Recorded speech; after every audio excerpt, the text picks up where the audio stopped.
And as it taxis past, you can see the same features. Great big rudder, vertical fin, bristling with machine guns for defence, 4 Wright Cyclone engines, and that characteristic ball turret underneath, where somebody usually quite small would be sitting cooped up in there for 8 hours while it flew to Berlin and back.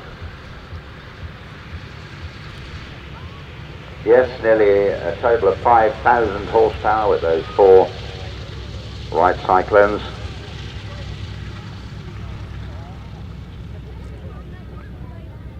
Max speed at 25,000 feet, nearly 300 miles an hour with a cruising speed of around 150 miles an hour.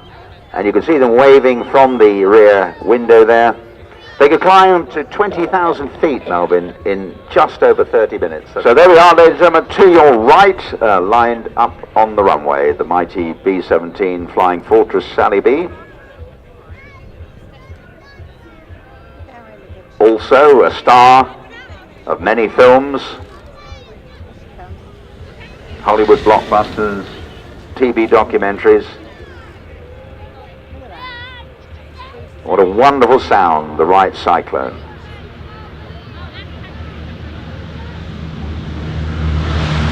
Quite a tail high attitude on the takeoff there, very easy to see.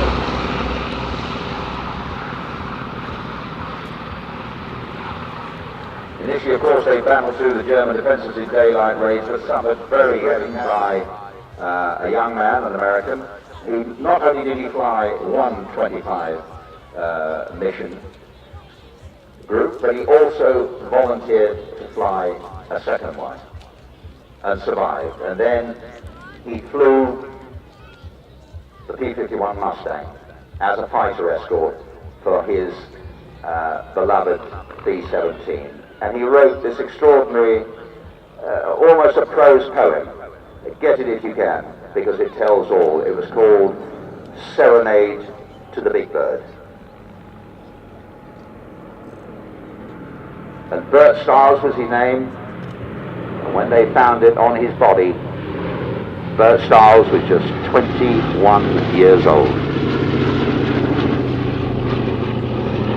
Also in the remake of Memphis Belle that came out in the late 80s, early 90s. But if you get a chance, look up the original Memphis Belle, made by William Wyler, which actually shows real combat footage of the guys that flew these. And the one thing that strikes you was how young those young men were, going out day after day, night after night, and flying those missions. Wonderful photo there for you over the hangars.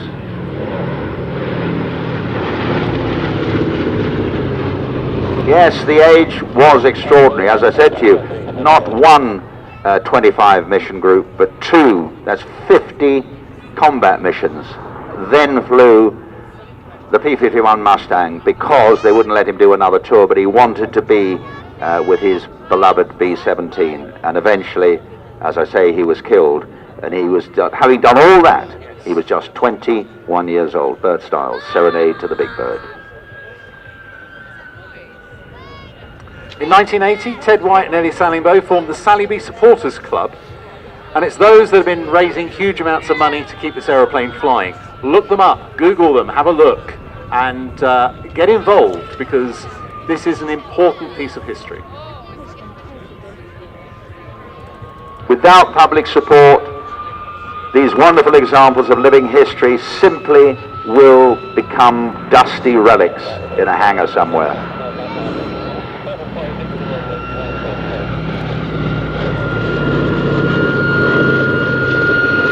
And I think there's nothing sadder than seeing...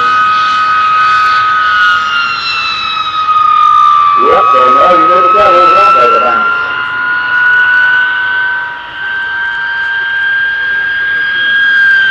The wings of the church just being passes there. Yes.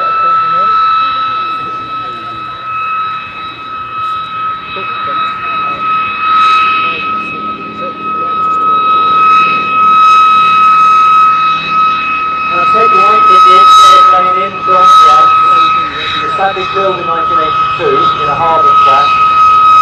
And that is why one panning of the aeroplane is painted in the checkerboard in memory of him.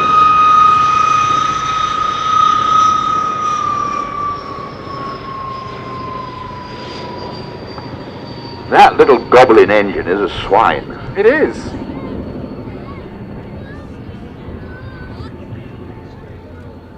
I'm convinced there's a goblin engine behind some of those hand dryers you get in toilets now where they're really, really fierce. I'm convinced behind the wall is one of those. The Dysons. There we have Andy Milliken going out in the Hurricane. They're going to be going back to Coningsby.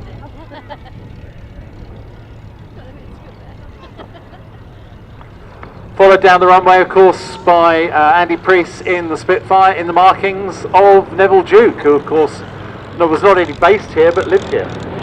A wonderful man.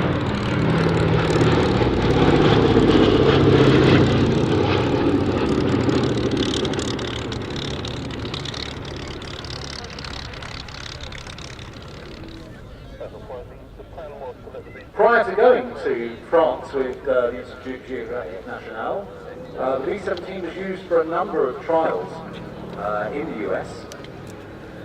At one point it had a man-carrying pod on the starboard wingtip. It also had an infrared tracking device, but it got no references available of what it actually did, because I think it was all a bit secret squirrel.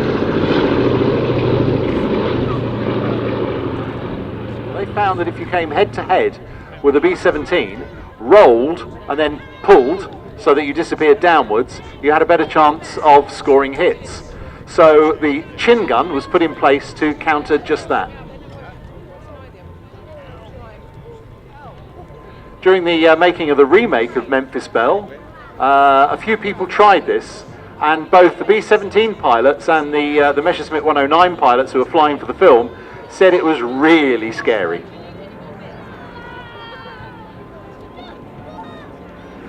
Ladies and gentlemen, the smoke is in commemoration of the 79,000 men that were lost. Come in and land.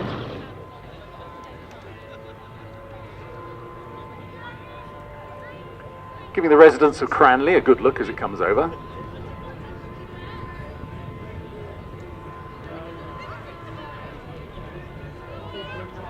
Now, we mentioned earlier on the P1127, the early versions of the Harrier, that did its tethered hovering trials. Well, the aircraft over there are all parked on exactly where that happened. That's the little bit of concrete off to the side of the runway.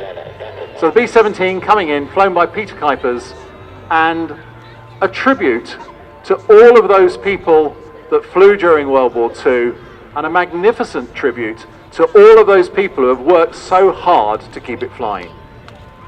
And a beautiful landing, look at that. 2-point landing. Peter Kuipers, captain today with Ron Colley on the P-17. There we are, ladies and gentlemen, give them a big wave. They'll see you out the cockpit, holding the tail up all the way down the runway. Wonderful. Great piece of flying. There we are, another piece of living history. Put up a great show with their little goblin-powered machines. We shall now. Following the Vampires will be the MiG, and after the MiG's going, there will be some bangs and crashes. So if you've got little sproglet kiddie things, then you might need to put some cheese in their ears or something.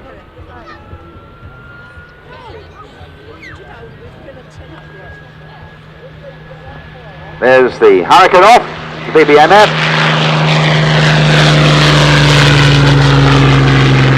Gear retraction right in front of the commentary stand, the same with the spit, perfect.